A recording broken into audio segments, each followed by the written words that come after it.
छोटी सोच और पांव की मोच इंसान को जीवन में ज्यादा आगे नहीं बढ़ने देती। जी हाँ दोस्तों, बिल्कुल सही सुना आपने। देखिए, सबसे पहले तो हमें इस डब्बे से बाहर निकलने की जरूरत है, जिस डब्बे के अंदर में हम सब अपने आप को कैद करके रखे हैं। आपको नहीं लगता कि आप अपने आप को किसी विशेष जाति, किसी विशेष धर्म, किसी विशेष कम्युनिटी का बता करके दुनिया के अन्य जातियों, अन्य लोगों से, अन्य कंट्रीज से, अन्य धर्मों से, अन्य कम्युनिटियों से अपने आप को अलग कर लेते हैं? मतलब एग्जाम्पल के लिए बोलना कि हाँ भाई मैं फॉरवर्ड कास्ट हूँ, तो आपको नहीं लगता कि आप फॉरवर्ड बोल करके ओबीसी और एससी एसटी से अपने आप को अलग कर ले रहे हैं दोस्तों? अयंग निजा परोवेती गन्ना लगो चेत साम उदार चरिता नाम तू वसुदैव कुटुंबकम। यह मेरा है, यह तेरा है, ये मूर्ख लोग करते हैं, जबकि उदार चरित्र वालों के लिए तो पूरा विश्व ही अपना है, पूरा दुनिया ही अपना है। दोस्तों, आप ऐसा क्यों नहीं सोचते कि पूरी धरती ही मेरी है, इस धरती का पूरा हवा मेरा है, इस धरती का पूरा पानी मेरा है? क्या कोई रोक रहा है क्या? हवा में पैसा लगता है क्या? पानी पीने में पैसा लगता है क्या? ये झूठ मूठ का बंटवारा करके कि भाई ये इसका क्या है ये सब चीज। आज देखिए दोस्तों, अमेरिका और चाइना जैसे कंट्रीज सुपर पावर बन के बैठे हुए हैं। पता है क्यों दोस्तों?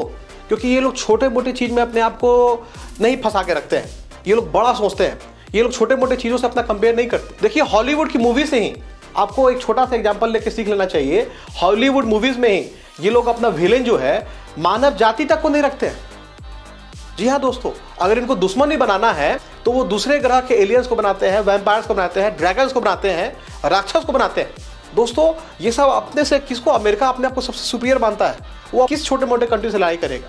तो वो बड़ा बना दोस्तों सोच से, बड़ा वो नक्शे से नहीं बना, वो बड़ा बना अपने सोच से, वो छोटे चीज़ों से अपने आप को कंपेयर नहीं करता है दोस्तों। और हम लोग की मूवी में छोड़िए दोस्त, रियल लाइफ में भी देख लो, हम लोग विलेन किसको बनाते हैं? अपने भाई मित्रों को ही।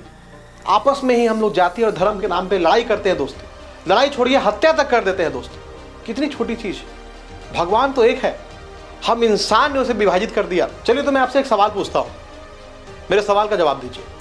हमारे देश इंडिया में, हमारे कंट्री इंडिया में जितने भी प्राइम मिनिस्टर्स हुए हैं, क्या सारे प्राइम मिनिस्टर्स अपने जीवन काल में सिर्फ और सिर्फ अपने गांव के बारे में ही सोचे होते तो क्या कभी वो पीएम बन पाते?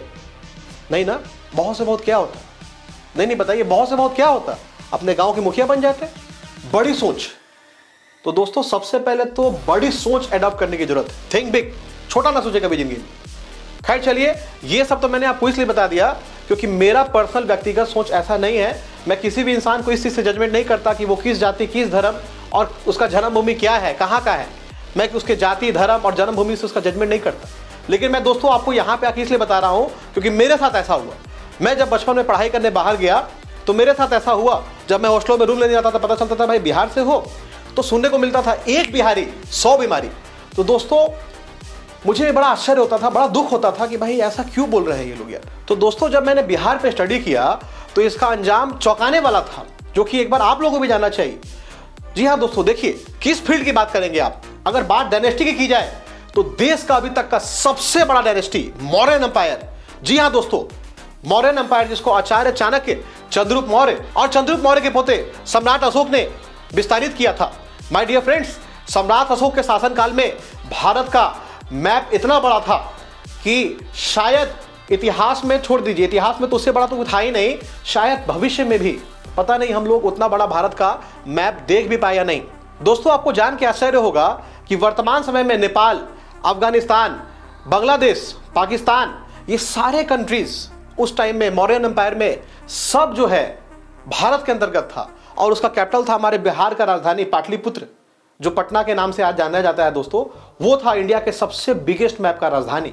और वर्तमान समय में देश का प्रतीक चिन्ह अशोक स्तंभ, ये भी तो एक बिहारी सम्राट अशोक की ही तो देन है। अगर बात सिंगिंग एंड म्यूजिक क्षेत्र की जाए तो विश्व स्तर पर सुपरहिट पंजाबी सॉन्ग देने वाले दलेल मेहंदी हो या भारत रत्न सम्मानित उस्ताद बिस्मिल्लाह खान, ये सभी तो बिहारी थे। और दोस्तों, हमारे बिहार की माताएं बहनें भी किसी से कम नहीं। इसकी एक छोटी सी झलक दुनिया को दिखाया मैथिली ठाकुर और साधा सिन्हा ने। इनका ये छठ का सुपरहिट सॉन्ग देश में किसने नहीं सुना हो। पहिले हम कैली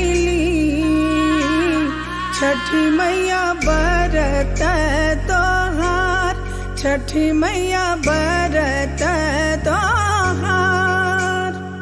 और भैया, हमारे पवन सिंह ने तो लगावेलू जब लिपस्टिक गाना गा करके पूरे वर्ल्ड के ही डिस्को को हिला डाला।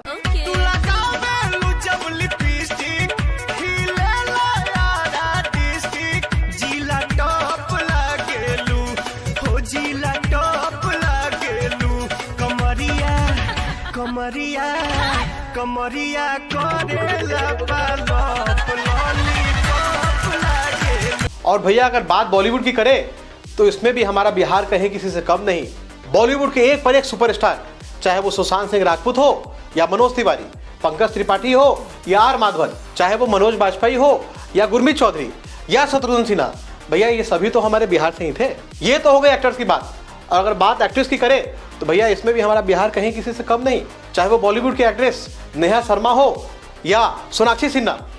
और बॉलीवुड तो छोड़िए दोस्तों, अगर बात हॉलीवुड की भी की जाए तो इसमें भी हमारे प्रियंका चोपड़ा जोनस ने पूरे विश्व स्तर पर नाम रोशन किया बिहार का दोस्तों। एंड नॉट ओनली बॉलीवुड के सेलिब्रिटीज, एक्टर एंड एक्ट्रेस, बात अगर बॉलीवुड की टॉप डायरेक्टर्स और प्रोड्यूसर्स की जाए तो भैया इसमें भी हमारा बिहार किसी से कम नहीं। और इस बात का मिसाल देते हैं बॉलीवुड के मशहूर डायरेक्टर प्रकाश झा और शेखर सुमन जैसे लोग। और अगर बात क्रिकेट की जाए तो आईपीएल 2022 में सबसे महंगे बिकने वाले खिलाड़ी ईशान किशन हो या करोड़ों दिलों पर राज करने वाले, जिन्हें न सिर्फ भारत बल्कि अंतर्राष्ट्रीय लेवल पे क्रिकेटर से लेकर के दर्शक तक खूब प्यार करते हैं, भैया हमारे माही, जिन्होंने भारत को फिर से 2011 में वर्ल्ड कप जिता के दिया, ये भी तो बिहार से ही हैं। और अगर बात इंडिया के टॉप न्यूज एंकर की जाए तो देश का सबसे बड़ा news network channel India today का आज तक की सबसे टॉप एंकर अंजना ओम कश्यप हो या एनडीटीवी के top news anchor Ravish Kumar, भैया ये सभी तो हमारे बिहार से ही थे। और अगर बात की जाए पूरे विश्व को अपने ज्ञान से रोशन करने वाले महान शिक्षकों और विद्वानों की, तो इसमें तो भैया हमारे बिहार का एक अलग ही स्वैग। और दोस्तों इस बात का सबसे बड़ा मिसाल रहा नालंदा विश्वविद्यालय, जहां न सिर्फ देश बल्कि विदेश के भी बड़े बड़े राजा महाराजा हमारे बिहार में पढ़ने आया करते थे। बिना जीरो के गणित नहीं, और विश्व को जीरो से इंट्रोड्यूस कराया ग्रेट मैथमेटिशियन हमारे आर्यभट्ट ने। हिंदू धर्म की पवित्र पुस्तक रामायण लिखने वाले वाल्मीकि, ये भी हमारे बिहार से ही थे। दोस्तों अर्थशास्त्र के रचयिता आचार्य चाणक्य भी बिहार से ही थे। इंडिया के सर्वश्रेष्ठ इंजीनियरिंग कॉलेज आईआईटी के प्रोफेसर, कॉन्सेप्ट ऑफ फिजिक्स के राइटर और पद्मश्री से सम्मानित एससी वर्मा साहब, ये भी तो बिहारी है। दोस्तों हाल में ही ऋतिक रोशन ने एक सच्ची घटना पर आधारित फिल्म बनाया सुपर 30, जिसमें दिखाया गया कि 30 वैसे गरीब छात्र जो ठीक से खा पी भी नहीं सकते, उन्हें इंडिया के सबसे टफेस्ट परीक्षा आईआईटी जेईई में क्वालिफाई कराया जाता है और टॉप क्लास के इंजीनियर्स बनाए जाते हैं। दोस्तों ऐसे महान शिक्षक आनंद कुमार, ये भी तो हमारे बिहार से ही हैं। Vashishtha Narayan Singh, a great mathematician, Padmashri honoured, भैया ये भी तो हमारे बिहार से ही थे। और दोस्तों वर्तमान समय में India most luxurious computer institute, Bharat का सबसे बड़ा कंप्यूटर संस्थान, जहां पे प्रत्येक वर्ष 5000 से भी अधिक गरीब बच्चों को बहुत कम दाम में अच्छी शिक्षा दी जा रही है, ये भी महान संस्थान India most luxurious computer institute बुलसा एडवेंचर, ये भी तो बिहार में ही है। दोस्तों अगर बात क्रांतिकारियों और भारत के महान देशभक्तों की करें तो इसमें भी हमारा बिहार कहीं किसी से कम नहीं, चाहे वो बाबू वीर कुंवर सिंह हो, चाहे वो जयप्रकाश नारायण हो, चाहे डॉक्टर राजेंद्र प्रसाद, ये सब भी तो हमारे बिहार से ही थे। और दोस्तों महात्मा गांधी को भी आजादी में सबसे पहली बार सफलता बिहार की इसी पावन भूमि बापूराम मोतिहारी से तो ही मिली थी। दोस्तों एक ऐसे भी बिहारी थे जो न सिर्फ एक फ्रीडम फाइटर बल्कि देश के जाने माने कवि भी थे, पोएट, जिनका नाम था रामधारी सिंह दिनकर। धन दौलत और एक पर एक कारीगरों के दम पर खड़ा किया गया सिंबल ऑफ लव ताजमहल को तो पूरा दुनिया जानती है। लेकिन पता है दोस्तों, एक गरीब मजदूर जिसकी पत्नी की मौत की वजह थी एक पहाड़ पे उन्हें चढ़ के जाना पड़ता था, घूम करके जाना पड़ता था, जिसकी वजह से उनकी मौत हो गई थी।